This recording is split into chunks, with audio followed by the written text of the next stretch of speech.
Nós somos a expressão visível do reino de Deus aqui nesta terra. Nós somos esse sal, nós somos essa luz, nós somos esses canais que vão brilhar e tornar este mundo um pouco melhor.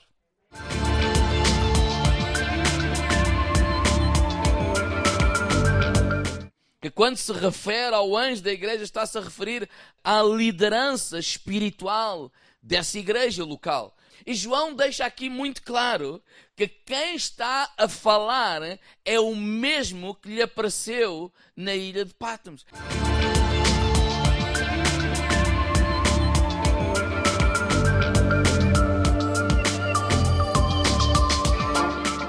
Irmãos, estamos no ano 95. O Império Romano cresceu. Então a igreja vive debaixo deste contexto.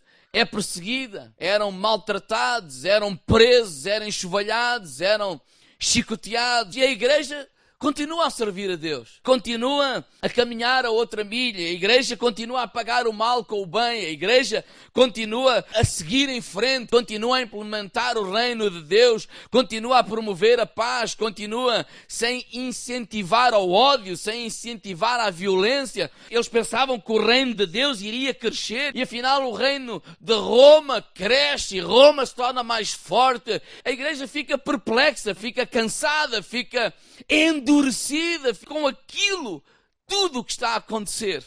E é nessa altura que Jesus fala: eu tenho uma coisa contra vós. Vocês perderam o primeiro amor.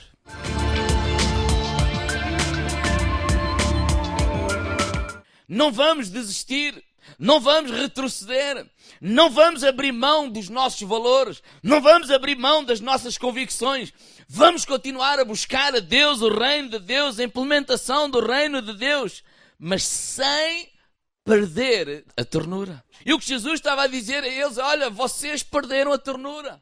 Vocês endureceram os vossos corações, vocês se tornaram duros, também se tornaram fortes, porque vocês perseveraram, vocês não desistiram, vocês confrontaram os homens maus. Mas com todo este contexto que está a acontecer, endureceram o vosso coração e perderam a ternura.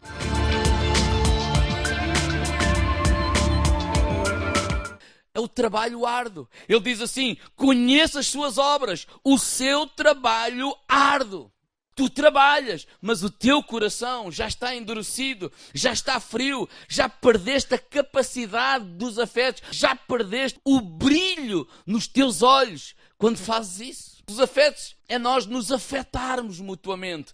Ou seja, a minha presença na tua vida causa impacto na tua vida e faz a diferença em ti. E a tua presença na minha vida causa impacto na minha vida e faz diferença em mim. Nós nos afetamos um ao outro. E dependentemente daquilo que tu fazes, eu fico feliz. Dependentemente daquilo que tu fazes, eu me sinto agredido, eu me sinto furioso, eu me sinto triste, eu me sinto alegre. Ou seja, aquilo que tu me fazes não é indiferente. Porquê? Porque tu afetas a minha vida e eu afeto a tua vida. Há dois tipos de relação. Um tipo é a relação entre eu e tu, ou seja, entre pessoas. E outro tipo de relação é eu-isso. É uma relação entre uma pessoa e uma coisa.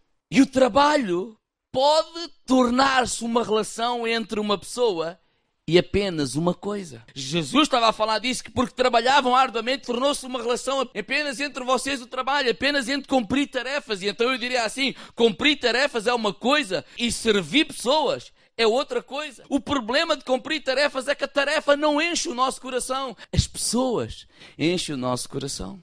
O que é que nos faz perder a ternura?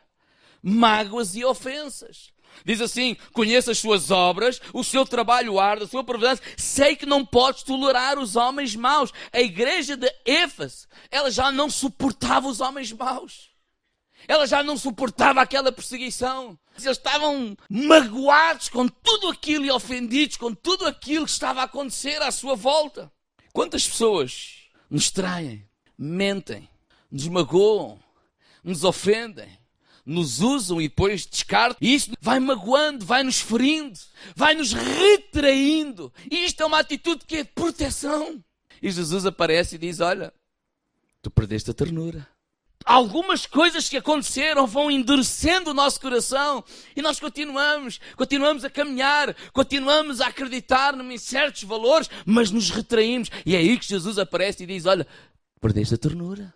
O que é que mais nos faz perder a ternura? Uma experiência religiosa negativa. Pôs à prova os que dizem ser apóstolos, mas não são. E descobriu que eles eram impostores.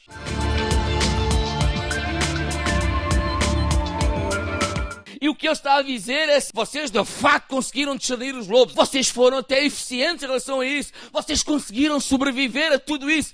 Mas olha, perderam a ternura. Perderam a capacidade de voltar a confiar. Perderam a capacidade de servir. Perderam a capacidade de cooperar. O que Jesus está a dizer é que perderam a ternura. E quantas pessoas não existem nos dias de hoje porque alguma coisa lá atrás os decepcionou, os magoou. Foi uma experiência religiosa negativa e que fez com que eles se fechassem. Então perdeu a capacidade de confiar. Perdeu a capacidade de servir. Perdeu a capacidade de cooperar. É aí que Jesus aparece e diz, perdeste a ternura. Que mais nos faz perder a ternura? Perseguição por amor do nome de Jesus Cristo.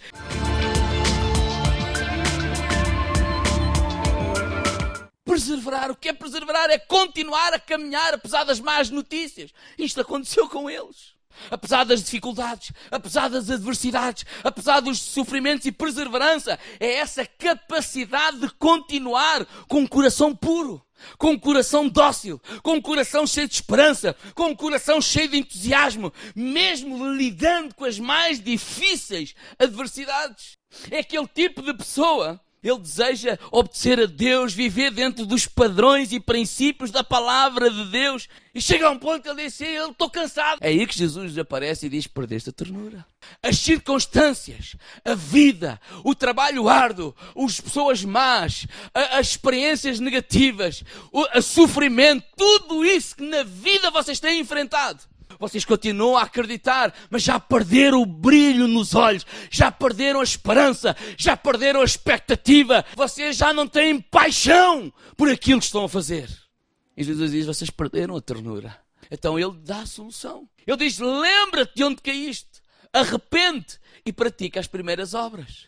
Primeiro ele diz assim, lembra-te. Olha para ti mesmo e tenta perceber quando é que tu te tornaste a pessoa que és hoje. O que é que aconteceu para o brilho dos teus olhos ter desaparecido? O que é que aconteceu pela paixão pela vida ter desaparecido? Lembra-te para perceberes quando é que tu começaste a tornar nessa pessoa. Porque esse caminho que estás a viver, um caminho sem brilho, um caminho sem paixão pela vida, um caminho sem paixão pelas pessoas, um caminho sem entusiasmo, não é o melhor caminho para ti. Segundo, ele diz arrepende. A palavra arrependimento é metanoia, é uma mudança de pensamento. Mudar a maneira de pensar, mudar a maneira de sentir e mudar a maneira de agir. Porque arrependimento não é tristeza. Arrependimento é nós agora, com a distância do tempo, agora com mais lucidez, conseguimos olhar para o passado. Pensar onde é que eu estava iludido. Que esperanças eu alimentei e que não deveria ter alimentado. Quantas pessoas, por exemplo, olham para trás e deixam que a culpa de um erro do passado continue a destruí-los. Tu não és merecedor. E essa voz é uma voz diabólica. Porque a voz de Jesus é, eu sei o que tu fizeste. Eu conheço-te e eu amo-te mesmo assim. Jesus diz, tu perdeste a ternura e esse não é o melhor caminho. Esse é o caminho da destruição. E o último ele diz assim, pratica as primeiras coisas.